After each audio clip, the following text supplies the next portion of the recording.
ଯିବେ କାମୁଡ଼ି କାମୁଡ଼ି ମାଂସ ସବୁ ଖାଇଯିବେ। ପ୍ରଣାମ ବାବା ପ୍ରଣାମ। ଆମକୁ ଟିକେ ଦୟା କରନ୍ତୁ ବାବା, ଆମକୁ ଟିକେ ଦୟା କରନ୍ତୁ। ଏ କାଳି ପାହାଡ଼ ଶୈତାନ ମାନଙ୍କର ବାସସ୍ଥଳୀ, ମଣିଷମାନଙ୍କ ପାଇଁ ନୁହେଁ। ଏ କାଳି ଜଙ୍ଗଲରେ ଭୂତ ପ୍ରେତ ମାନେ ଚରାବୁରି କରନ୍ତି। ଏ କାଳି ପାହାଡ଼ରେ କେବଳ ଏ ଅଖଣ୍ଡର ରାଜତ୍ୱ ଚାଲେ। ମୋ ବିନା ଅନୁମତିରେ ଜଙ୍ଗଲର ଜାନୁଆର ବି ହଲଚଲ ହୁଅନ୍ତିନି। ଏମିତିକି ଏଠିକାର ପବନ ବି ମୋତେ ପଚାରିକି ଆସେ, କୋଉ ସାହସରେ ଅଖଣ୍ଡର ଗୁମ୍ଫାକୁ ଚାଲି ଆସେ। ଆଜ୍ଞା ଆଜ୍ଞା, ମୁଁ ଗୋଟେ ବହୁତ ବଡ଼ ବିପଦରେ ପଡ଼ିଯାଇଛି। ଏ ବିପଦରୁ ଆପଣ ହିଁ ମୋତେ ରକ୍ଷା କରିପାରିବେ। ମୋ ଘରକୁ ଗୋଟେ ବୁଢ଼ୀ ଗୁଣିଆ ତନ୍ତ୍ରମନ୍ତ୍ର କରିଦେଇଛି।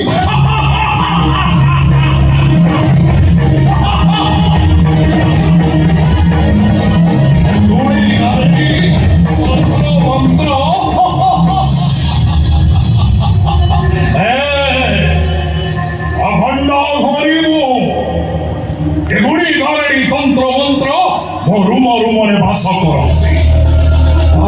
ମୋର ଗୋଟା ହୁଙ୍କାରରେ ଭୂତ ପିଶାଚ ସବୁ ଉଭେଇଯିବେ। ମହାରାଜ, ଏମାନେ ମଧ୍ୟ ଆମ ବିଷୟରେ ଏଠି କିଛି ଜାଣିବା ପାଇଁ ଆସୁଛନ୍ତି। ଏଠିକାର ତଥ୍ୟ ନେଇ ସେ ପୋଲିସକୁ ଦେବେ। ଆଜ୍ଞା ଆଜ୍ଞା, ପୋଲିସ କିଏ? ଆମେ କିଏ? ମୁଁ ପୋଲିସ ଜଣେ ଲେଖା ମୋ ଫିଗର ଅଛି, ପୋଲିସ ମୁଁ ପାଇବି। ଆଜ୍ଞା, ଆଦିବାସୀ ଲୋକଙ୍କ ପାଖରେ ମୁଁ ବୁଝିଥିଲି ଅଗରି ବାବା ଅସମ୍ଭବ କାମକୁ ସମ୍ଭବ କରିଦିଅନ୍ତି। ସେଇଥିପାଇଁ ମୁଁ ସାତକୁ ଧରିକି ଏଠିକି ଆସିଛି। ଆବେ ଏଇ, ତୁ ମହାରାଜ ବିଷୟରେ ଏତେ କଥା ଜାଣିଛୁ ମାନେ ତୁ ଆଗ ମରି। ନାଇଁ ରାଜକୁମାର, ମୋ ଅନ୍ତର୍ନିହିତ ନଜରରେ ମୁଁ ଜାଣିପାରୁଛି ଏମାନେ ପୋଲିସର ଲୋକ ନୁହନ୍ତି। ଯାହା ଘର ଉପରେ କାଳ ଛାୟା ଗ୍ରାସ କରିଛି, ସେ କାଳ ଛାୟାକୁ ମୁଁ ଦୂରେଇ ଦେବି। ସେଟା ବଡ଼ ଭୂତ ପିଶାଚ ହେଲେ ବି ଗୋଟାଏ ହୁଙ୍କାରରେ ସେ ଭୂତ ପ୍ରେତ କୁଆଡ଼େ ଉଭେଇଛି।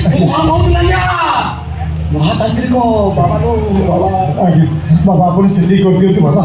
ଆପଣ ଯେତେ ଟଙ୍କା ଯେତେ ଧନ ଦୌଲତ ଚାହିଁବେ ମୁଁ ଆପଣଙ୍କୁ ଦେବି।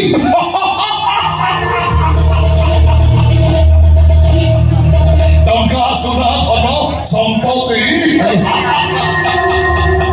ସେ ସବୁ ଏ ଅଖଣ୍ଡର କୋଉ କାମରେ ଆସିବ? ଏ ଅଘରୀର ସେ ସବୁ କିଛି ଦରକାର ନାହିଁ। ମୋର ଯାହା ଦରକାର ଦେଇପାରିବୁ? ଆଜ୍ଞା ଦେବେ ଦେବେ ଆଜ୍ଞା, ସାଥେ ସବୁ ଦେବେ। ଘରେ କୁଆଁ କୁଆଁ ଡାକ ଶୁଣିବା ପାଇଁ ସାଥେ ଆମର ସବୁ ଦାନ କରିବେ। କୁହନ୍ତୁ ବାବା କୁହନ୍ତୁ, ମୁଁ ଆପଣଙ୍କର କି ସେବା କରିପାରିବି? ତ ସାନ ବୋହୂ ମୋର ଦରକାର। ମଞ୍ଚି ଘରେ ସ୍ୱୟଂ ଶ୍ମଶାନ ଗାଈ ବିରାଜମାନ। ରକ୍ତରେ ଡାହାଣୀ ପିଶାଚୋଡ଼ି ମାନେ ଯିବା ଆସିବା କରନ୍ତି। ମନମରେ ଏକ ପିଶାଚ ମାନଙ୍କର ଆଟାଚ କରିବି। ମୋର ପୁଣି ଅଘଟଣ। ହେ ରାଘବ, ମୁଁ ମଣିଷ ନୁହଁ କି ଶୈତାନ ନୁହଁ। ଶୈତାନ ମାନଙ୍କ ସର୍ଦ୍ଦାର ମୁଁ। ଅଖଣ୍ଡ ଘୋରୀ। ଯିଏ ଏକା ସମସ୍ତଙ୍କ ଉପରେ ଭାରି, ସିଏ ଅଖଣ୍ଡ ଘୋରୀ। ଆପଣ ଯେତେ ଶୀଘ୍ର ଯିବେ ଚାଲନ୍ତୁ ବାବା। ଆପଣ ଘରେ ସେ ଡାହାଣୀ ଘୋର ବିଟା ହେଲେ ଆମ ସାଙ୍ଗର ସବୁ ମାନବାଂଶ ଆପଣ ଘରେ କୁଆଁ କୁଆଁ ଡାକ ଶୁଣିବ, ବଂଶ ରକ୍ଷା ହବ। ଚାଲନ୍ତୁ ବାବା ଚାଲନ୍ତୁ।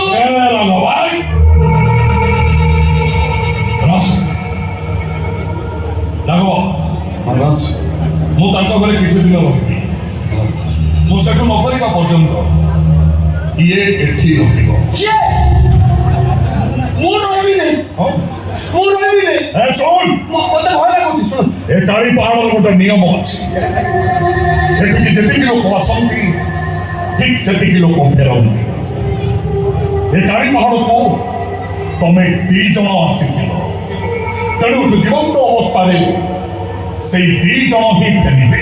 ମୁଁ ଯିବି। ନାଇଁ, ସିଏ ଆଉ ମୁଁ।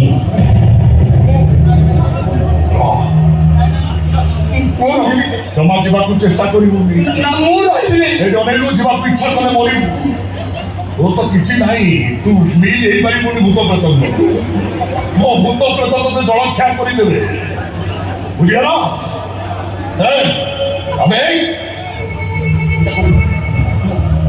ଯାହା କୁହନ୍ତି ଥରେ ମୁଁ ଥରେ ତୁ କହିବି ଏଠି ରହିବୁ ମାନେ ରହିବୁ ମୁଁ ଥରେ କହିବି ରହିବୁ ଏ ବାବା ଆଜ୍ଞା ଚାଲ ତୋ ଘରକୁ ଚାଲ ଚାଲନ୍ତୁ ବାପା ଚାଲ ତୋ ସାନବୋହୂକୁ ଦେଖିବାକୁ ମୋ ମନ ଭାରି ଉଚ୍ଛନ ହେଲା ଚାଲ ଜୟ ମା ଶ୍ମଶାନ ଚଣ୍ଡୀ କା ଭୈରବ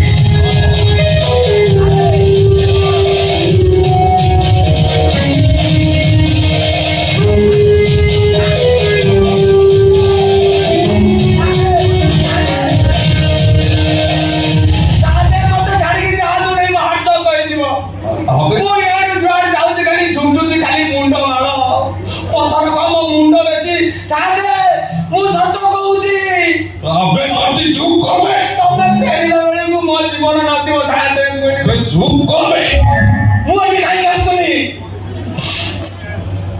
କାହିଁକି ଆସୁଥିଲି ମୁଁ ଏଠିକି জানি ଚାଲେ ଏତେ ଜୋର ପାଟି କର ନା ନହେଲେ ଭୂତ ପ୍ରେତ ମାନେ ସବୁ ଚେଇ ଉଠିବେ ସିଧା ଆସିବେ ତ ତଣ୍ଟି କଣା କରି ରକ୍ତ ସବୁ ହେଇଛି ପାଟି ଚୁପ କର